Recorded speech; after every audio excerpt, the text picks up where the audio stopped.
Hey! This is JJ and Alex. I made a name for myself, I told you I won't be denied. As you wrap up your day, it's time to get your fix of the teams you live for and the sports you love. This is JJ and Alex on 97.5, the KSL Sports Zone.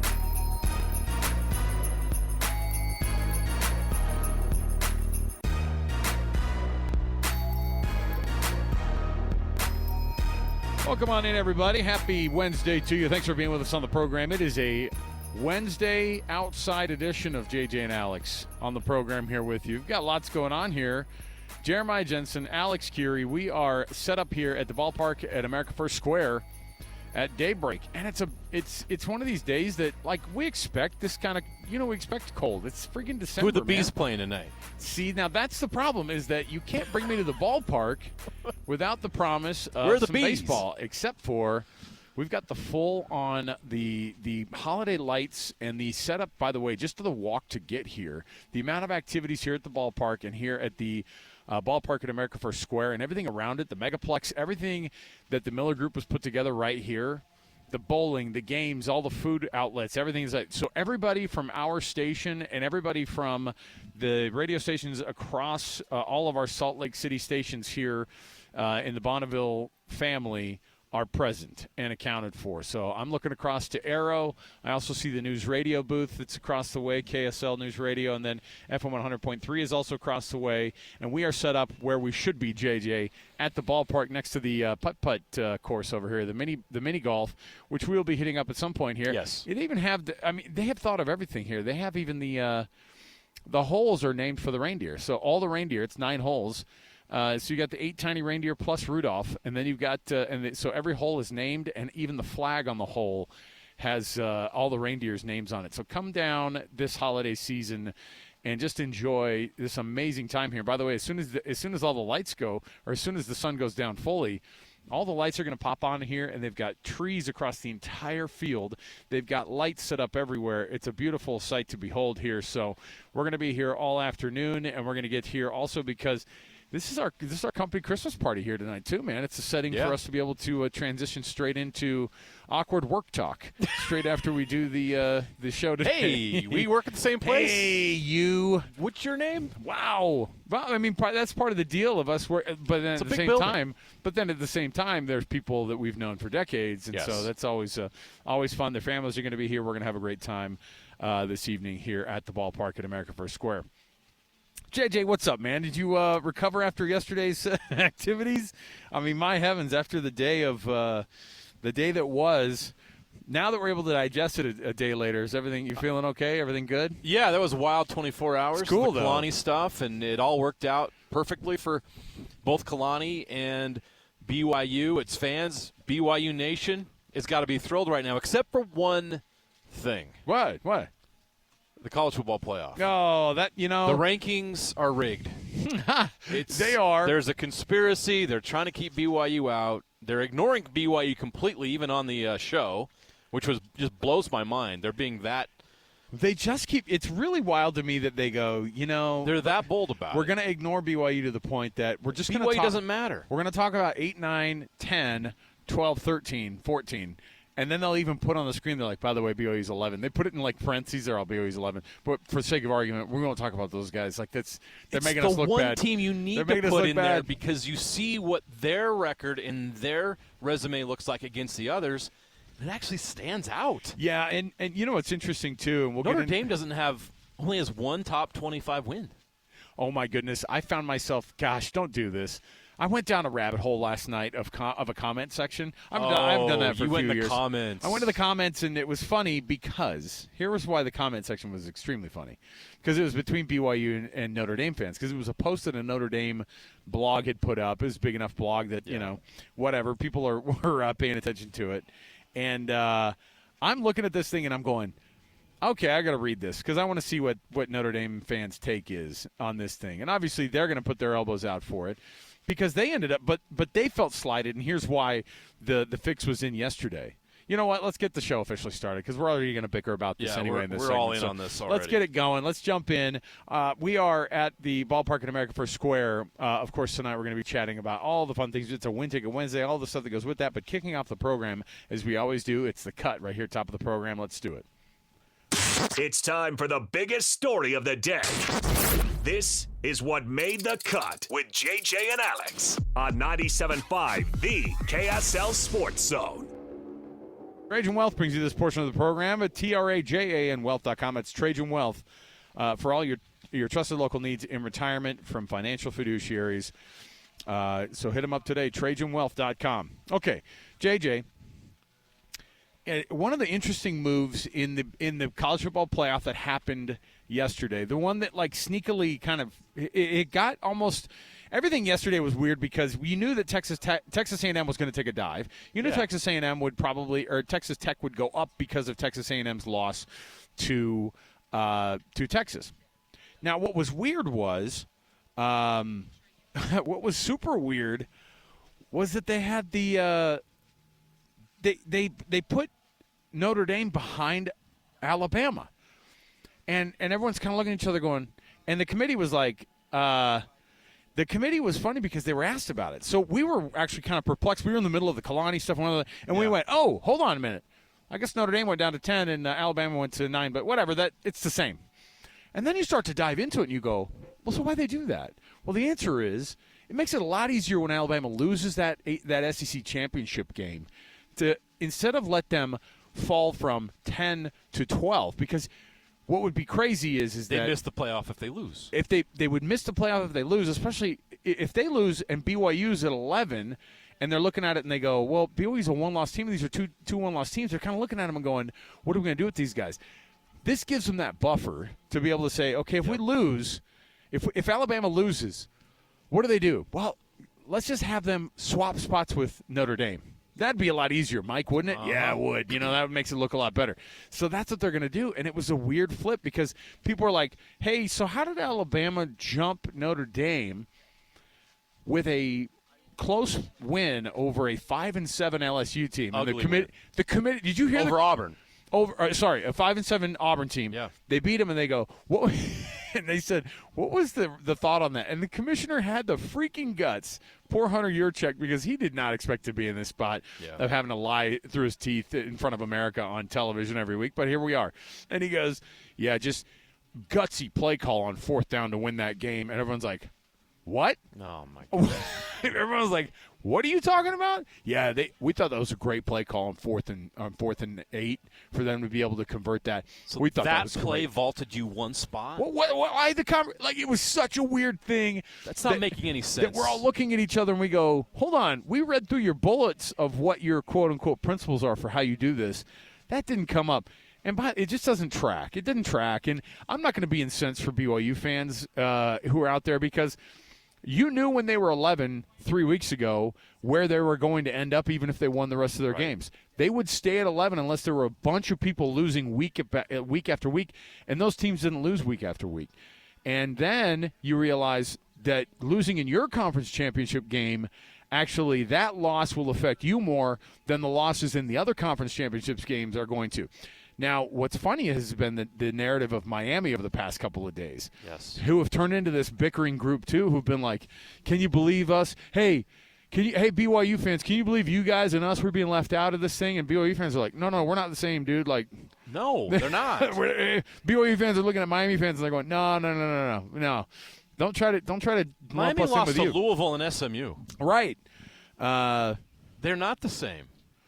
And Miami had their chance in a weak conference. Right. And they didn't even make their conference championship game because they lost 2 conference games. Right, yeah. They didn't lose 1 game to Notre Dame or Ohio State. They lost to Louisville and SMU in conference. They're not in their conference championship game. Miami should not be under consideration, yet here they are at number 12. And you're right, if BYU loses – and let's say Alabama loses, suddenly Miami could slip into that 10 spot with Notre Dame moving up to 9. And you're thinking, oh, that's why they did this way, to get those brands in there. Right. It's a beauty pageant. This whole thing is a beauty pageant. I get it. I know what they're trying to do. And there might be possibly under the directive of a certain TV network that wants things to shake a certain way. And BYU's not in the club. Yeah, and that's always been the case. Like, I get it. And here's the thing. I'm actually just okay with the idea of, you know what, they're going to fight over this thing. It's worthless to fight over it. The only way that BYU, and frankly the Big 12 overall, would get respect, and I think it's going to help in the future to have a 10-2 Utah team. I think it will help a 10-2 team, if that's Utah, whatever. If the Big 12 could make a name for itself in not just kind of being there and just kind of holding a place and maybe having one person get in, you got to win games in the college football playoff. You know what I mean? Like you've got to win games to get yourself to the college football playoff.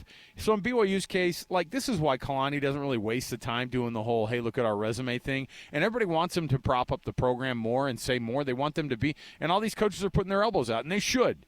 But let me tell you what, I kind of got over it. I had this moment of peace for the Big 12 last night where I said, you know what, who cares? You just have to win the games. And if it's not this year and you can't figure it out, the way you break in to this boys club is you force your way in the door.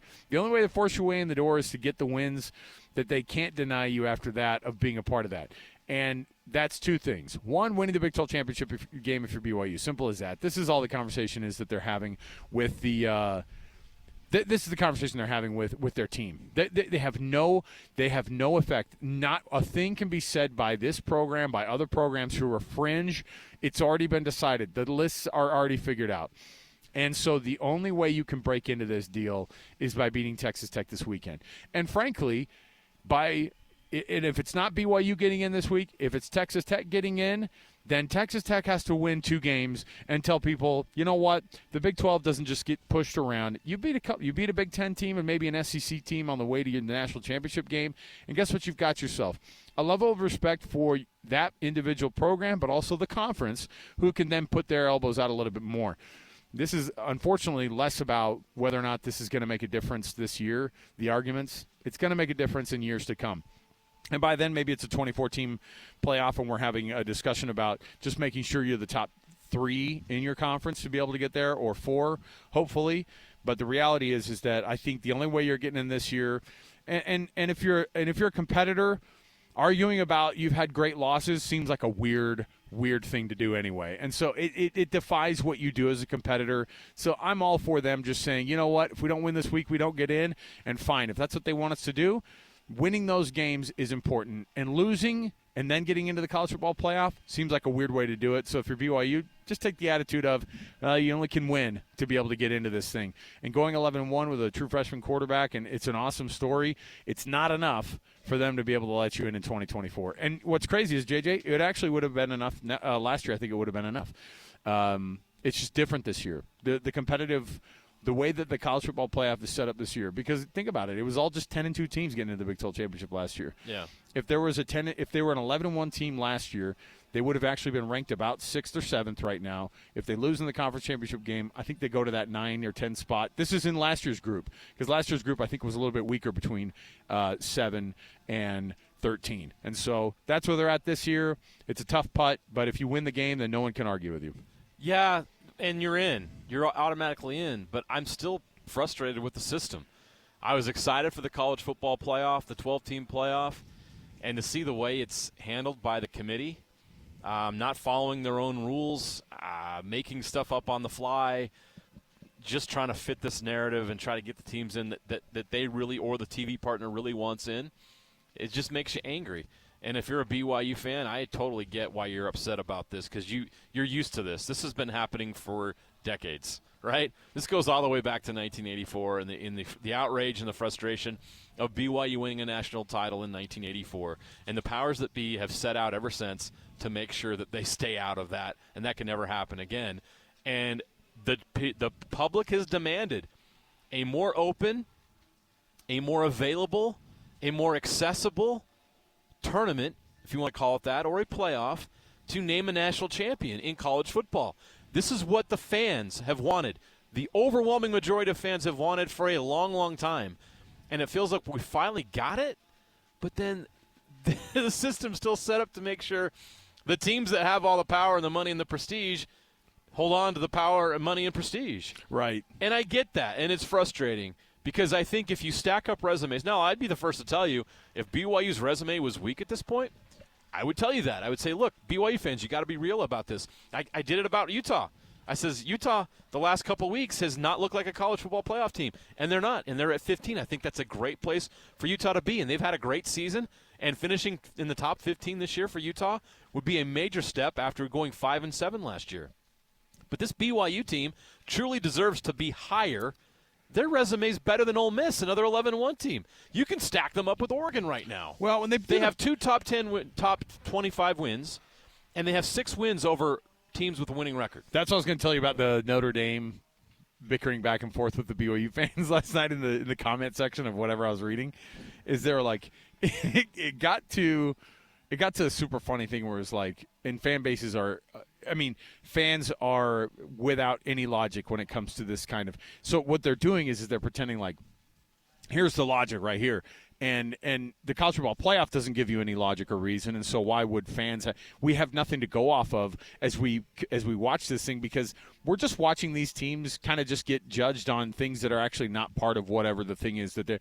It becomes a beauty pageant, it becomes a brand marketing deal, and it becomes a reality TV show, as we've said many, many times. So what was funny is the back and forth, because they were talking about the merit of the one top 25 win that Notre Dame has over USC versus that weak win over Arizona that BYU had in double overtime against an Arizona team that frankly barely got ranked 18th after beating Arizona State. It was like this funny thing, and it was like, but on top of that, there's the win over over what Utah, about the win over Utah? Which is ranked ahead of USC. The win over Utah, and they go, well, Utah's overrated, of course. And I'm like, it just is funny to have these conversations with people online, because everybody says definitively, here's the thing that's going on, here's the thing that's the truth and reality.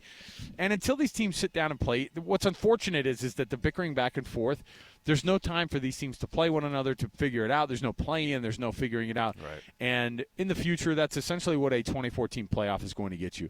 It's going to get you a play-in to get you to the spot to have the teams that actually matter and to see which ones are the frauds, which is what we do in the NCAA tournament, right? Every year in basketball. And it works. I think we get really a true does. national champion every really year in does. college basketball.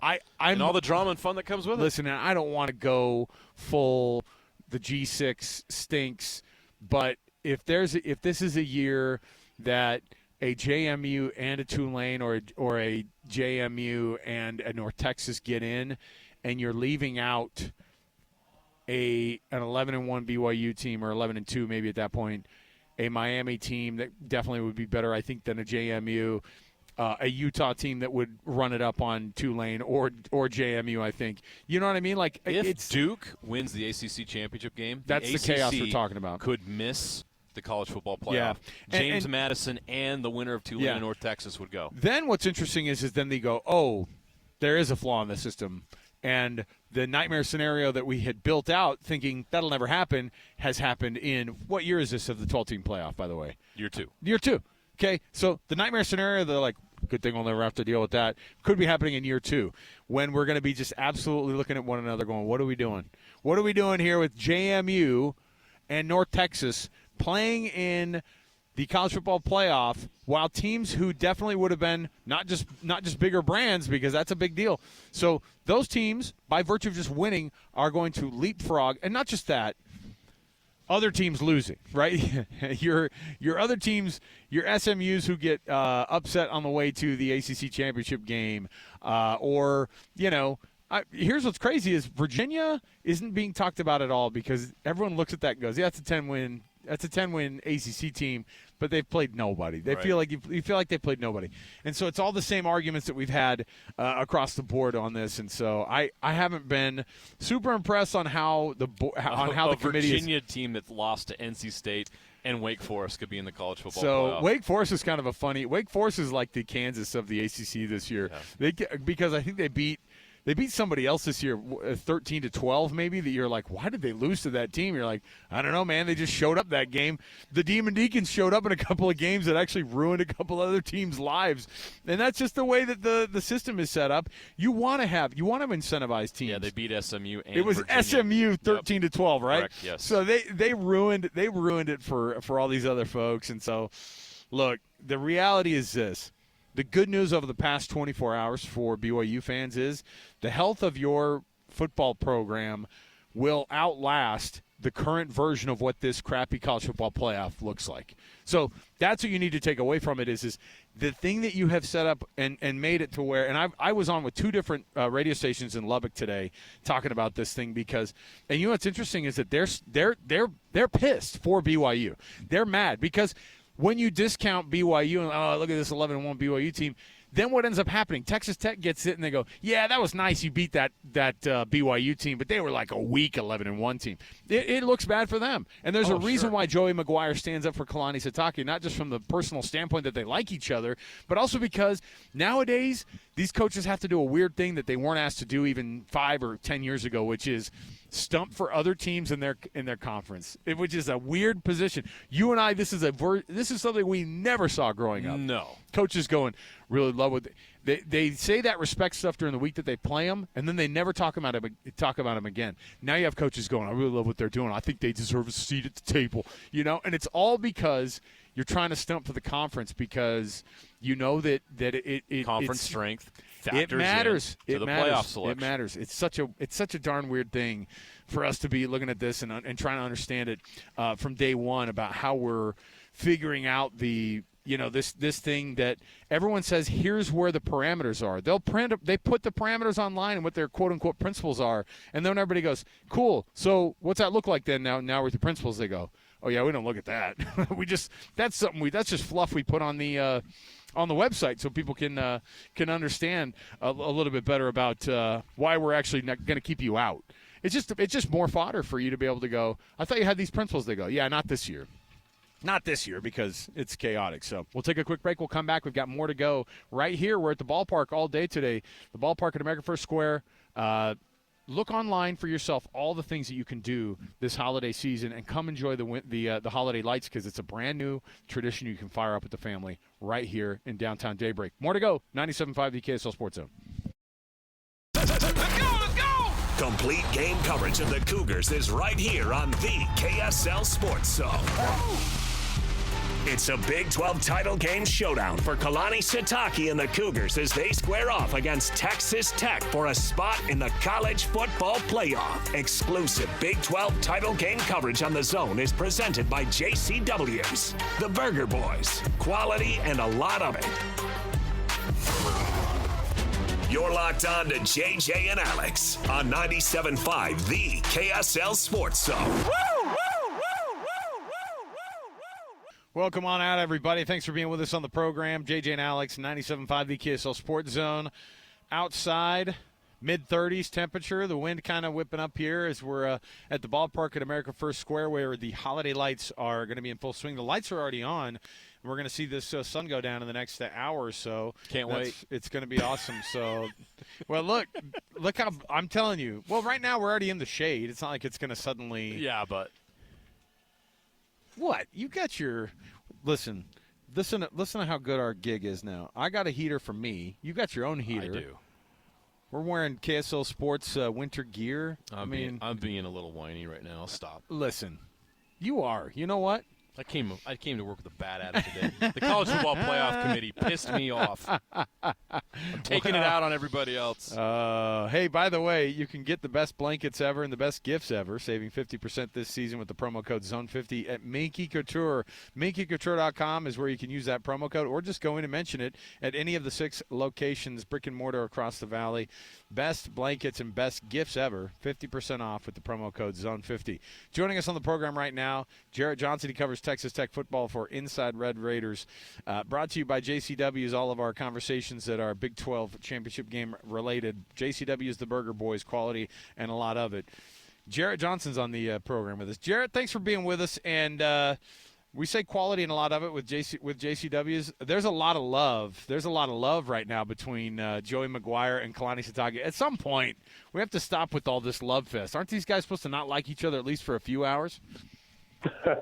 Yeah, first off, thanks for having me on, fellas. And, yeah, the love between those two is sickening, isn't it? With everything on the line Saturday. No, I mean, I think there's mutual respect. Honestly, I think there's a lot of mutual respect, at least from Texas Tech's end, from what I see, between the programs. Yeah. You know, for just how heated the games are, just how impactful these games are for both these programs. Whether it be obviously the BYU fans supporting Tech's football Barber when they played in the regular season, that was unbelievable. But just the respectful way I saw at the Jones, the stadium here in Lubbock, as we call it, and just even online, I run a message board, and obviously I'm on social media a lot, and it just seems like there's a lot of respect between the two fan bases, and you know what? It's kind of been refreshing. I've been doing this a long time, and I haven't seen it, but I'm also kind of with y'all. I was, listening to that press conference, and I was like, okay, enough. Y'all like each other. Y'all are boys. Okay, time to duke it out. Then y'all can hang out after you fight, like we all do. It's like they've already booked a cruise together or something to get the right. wives together and everything. It's like, come on, guys. Like, you guys are. This is football, man. Coach, I'll see you at the Nike meetings. Lunch is on me this time. No, it's on me. You're like, come on, let's get go out of golfing before, hey, bud. It's just, we're not used to it either. But you know what? It is refreshing, and it is a great vibe. And I think it shows the character of both head coaches, in my opinion. We've been really impressed with Joey McGuire and what he's done there. If there's critics of Joey McGuire, I guess they would say and look at, okay, you're doing this because you got all this money and you got all this NIL to get these players. Can you tell us why Joey McGuire is so successful as a head coach, especially making the big jump from coming from high school to college? Why has he been successful, and how much of it is him as a head coach and not just the NIL money that they've been able to bring in? That's a lot of questions. Those are great questions. I was just no. There was a lot. It's a lot to unpack.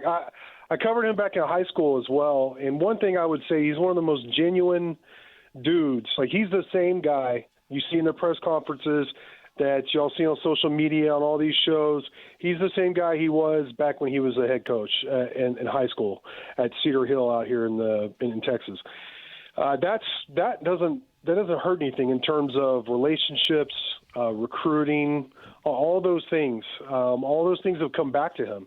He's also very intentional. He kind of comes off as aw shucks and defers praise to everybody, but this guy's had a plan for a long time.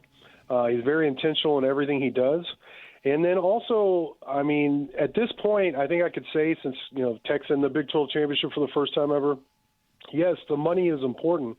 Talent does matter in sports, but there's a lot of schools out there that spend a lot of money. I mean, LSU, according to 24/7 Sports, had a slightly higher ranked transfer portal class, and they're not having the same success. I mean, They had to go out and get a new head coach, obviously. So I think McGuire gets a lot of credit for folding not just all these players from all over the country with the returners, but also 2 new coordinators as well under one culture, and making everybody believe in it, play for one another, and obviously have more success than Texas Tech, or at least as much success as Texas Tech has ever had. I think it's also important to point out part of his plan. His general manager, James Blanchard, is kind of set the new mold for the future of program building. They signed a top 20 class, slightly edging out BYU, of course. These two programs are just going head to head, but top 20 class today. And, obviously had one of the top transfer portal classes last cycle. So that's obviously working. I think Joey McGuire deserves a lot of credit for his CEO-style approach and being able to fold all these things under one culture and ultimately make it work. What about the actual game itself from an X's and O's standpoint? I keep having conversations with people of, what should BYU do that's different this next time? And, that they take on Texas Tech, because it just felt like they were just out of sorts on all 3 phases. But what is it that Texas Tech does so well that maybe matches up really well, not just against BYU, but kind of against everybody? And what would BYU need to do differently to be able to make this game more competitive down in Arlington on Saturday? Yeah, that's another great question.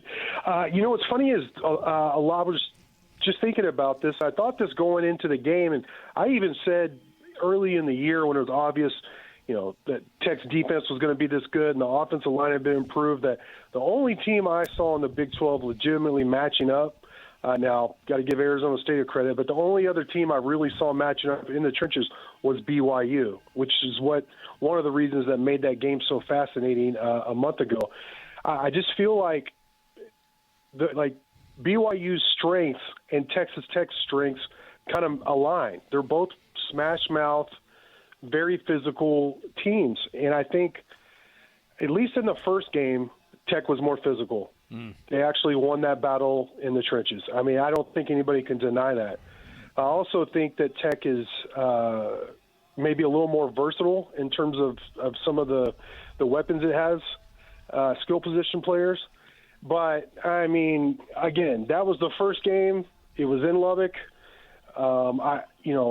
Tech definitely won the special teams battle that day. There were some mistakes by BYU, obviously that muff punt.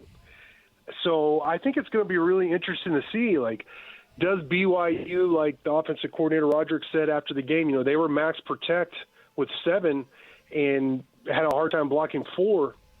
So do they kind of change strategy and spread out instead of, going max protect and do what BYU normally does? And if they do, does that work? So that chess match to me going into this game is very interesting, because it seems like to me, and y'all probably know BYU better than me, but from what I've seen, BYU just does what it does, and it's been very successful in doing what it does. But it didn't work out in that first matchup. So do they stick to who they are? Do they try and pull off some chicanery, some trick plays, or different wrinkles, or something in between? I think that's very fascinating in terms of this matchup, with it being a rematch. You look at the Arizona State game, and I think everyone would Texas Tech's so good. And trying to find a way to beat this team, and you think, well, Arizona State provided somewhat of a blueprint, but obviously there were some reasons and some circumstances in that game that led to that. Obviously, Baron Morton didn't play in that game. Is there a blueprint? What did Arizona State do in that game that could tell BYU or show BYU what some of the weaknesses are at this Texas Tech team? How do you beat Tech? Yeah, I think you have to have some really talented skill players, especially receivers. You have to have a quarterback who can get the ball out of his hands really quickly. I think the short, quick passing game, if you could sustain it and protect your quarterback well enough, might be successful. Now, can you do that over the course of a whole game and be able to outscore Texas Tech? I don't know. Another thing besides Barron not playing is Tech, for whatever reason, didn't get their 2 star running backs the ball very much. I think they had 12 carries between them in that game, maybe 15 or 16 touches. That needs to be 25 between those 2.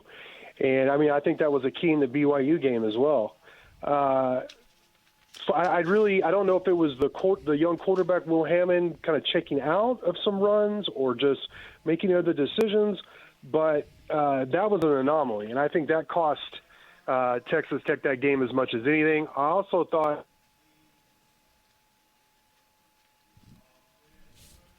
of blitzing off the edges and really disrupting, kind of playing Tech's game and getting in the backfield and disrupting some plays.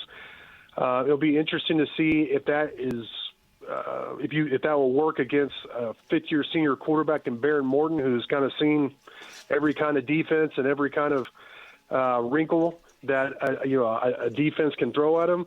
But that worked on that day. And Arizona State, even with Will Hammond being in there, who's a very talented quarterback in his own right, instead of Baron Morton, definitely deserved credit for that win.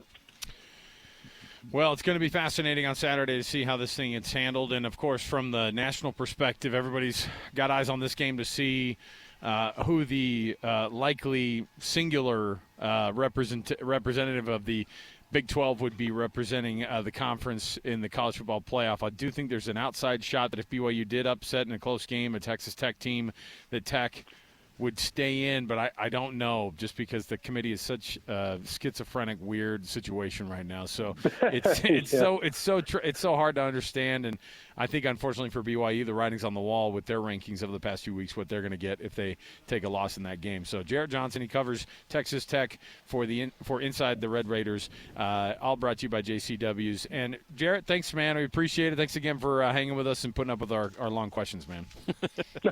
No, it was a lot. It was a great question, but yeah, thanks for having me on anytime, and I'm really looking forward to the game. All right, have a good Saturday, have a good championship game. We'll take the break here. We'll come back.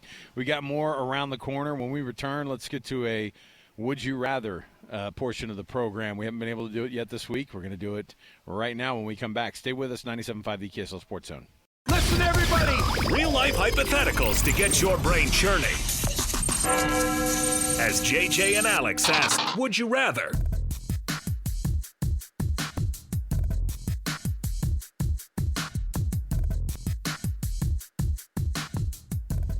All right, everybody, welcome back. JJ and Alex, 97.5 the KSL Sports Zone. Alex Kirry, Jeremiah Jensen, and we are here at the ballpark at America First Square here at downtown Daybreak. The Trax train just passing by, stopping at the station that is right next to where we're basically holding this whole place hostage tonight. The holiday lights are, of course, being featured all season long at the ballpark at America First Square and all the surrounding businesses right here that are attached to, including the Megaplex. They've got bowling, they've got games, they've got dining. All of it's connected together. You can just go from one venue to the next, and you can enjoy awesome time with your family at the holiday lights. And we're just going to be out here today, and the KSL family is going to have we're going to have our company party here tonight. And I know my son's company is also having their company party out here in a couple of days, and so the best way to be able to enjoy a new tradition is just giving it a shot, and this is a great way to do it. The holiday lights, the entire ballpark, JJ, I don't know how you describe this, 60-foot tree right in front of us, and then multiple lights just everywhere across the entire venue. And so if you want to eat here, if you want to watch movies here, if you want to be able to bowl, you can ice skate. You can do the ice skating thing if you don't want to fall in your tush like I tend to do. And I used to actually be pretty decent. I mean, I can actually skate. That's the thing, is I can get around. The thing is, big tree, fall hard. I hear you. 2025, the joints are action sports aren't easy when I wouldn't call it action sports when I'm out there on the ice. But it is I guess the kids dodging me as I fall is probably an action sport for them. For sure. Yeah. JJ. Yes. Would you rather have a family get together, like the traditions that go along with the holiday season, or like a 4th of July situation? We were out here pretty close to around that time frame this during the summer here. Like, what speaks to you in terms of like the nostalgia and like the good times? Because I can picture some slow motion baseball, sandlot type situation at the ballpark during the summer. But you kind of can't beat the Christmas nostalgia stuff, too. I love summertime. I love baseball. I love brats. I love lamp. I love lamp. I love everything about summer. The 4th of July actually is so much fun. That time of year is so much fun for me because of the outdoor activities. We partied out here during fun in the time sun. Of year too. Yeah. Look, Christmas is great. Don't get me wrong. I love the Christmas spirit and all that, but no, you don't. Listen to this Grinch over here. Look, I love the Christmas spirit and all that, whatever it is you people like. I know you would try to make me look terrible by saying that July is more fun than December, but it's just the truth. Look, normally the Would You Rather segment. Can you swim on Christmas Day? Any pool. Only if you're filthy rich. Any body of water is a pool if you're brave enough, okay? Yeah, pneumonia's no fun. Don't try that.